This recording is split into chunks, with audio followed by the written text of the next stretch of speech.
What up, Long Beach? Welcome back to your home for everything local sports. It's JJ, and this highlight video is brought to you by Naples Rib Company, now open for indoor dining. It's Battle of the Blueprint More League Baseball style on Wednesday as Millikan hosts Lakewood on campus on a beautiful day here in the LBC. We absolutely love this rivalry, and these two teams were up for this important showdown.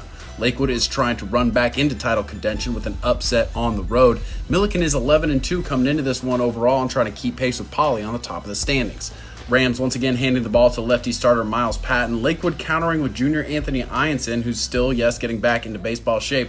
And although these hurlers only gave up a handful of hits, there was a lot of action early. Errors, smart base running kept the Bags busy with a combined 9 guys reaching base in the first 4 innings.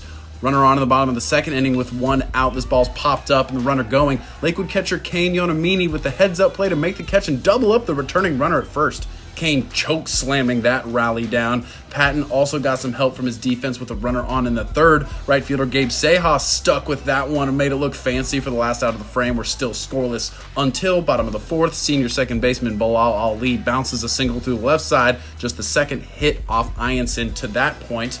Then with 2 outs and Ali running on the pitch, Patton going to help himself with a deep shot to the gap in right center field.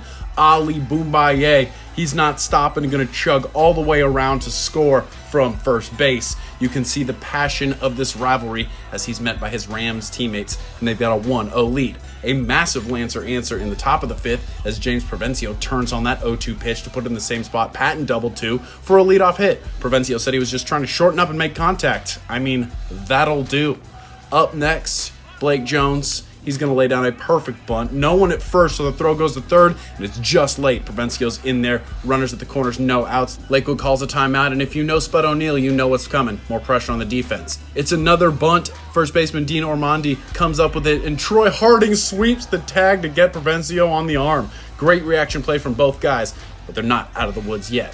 On a hit and run, Diego Gutierrez gets a fortuitous bounce on a hard ground ball, and that's going to plate Jones to tie the game. Just that fast, you can see momentum take off the home whites and put on the road reds. Ianson is going to help himself, follows that up with a real nice piece of hitting. This double in the left field gap is good enough to go ahead and bring that run in. Mapu gets a hero's welcome in the Lakewood dugout, and the Lancers are now up 2-1, and they're not done.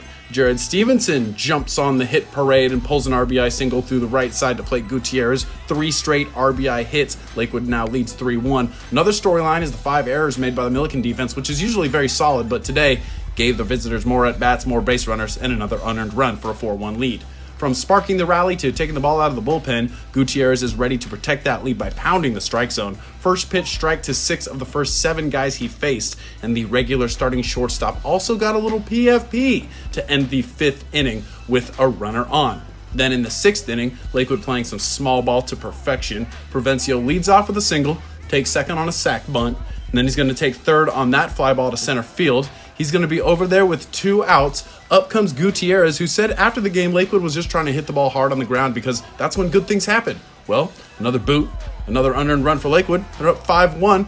Gutierrez is going to take that lead and head back to the mound, where he got by with a little help from his friends as Patton leads off the 7th with a smash, but Jones goes deep into the polo grounds out there to track it down and help Gutierrez give up just 1 hit in 3 scoreless innings for a 5-1 victory. With the Poly loss to Wilson across town, that means Lakewood and Poly are now tied for first in league play after the first round of play with just 1 loss. Millikan and Wilson are tied for second with 2 league losses. Anything can happen in the second round. Thanks as always to all of our sponsors, including Ocean Law Center, and make sure you stick with the 562.org for all of your local baseball coverage.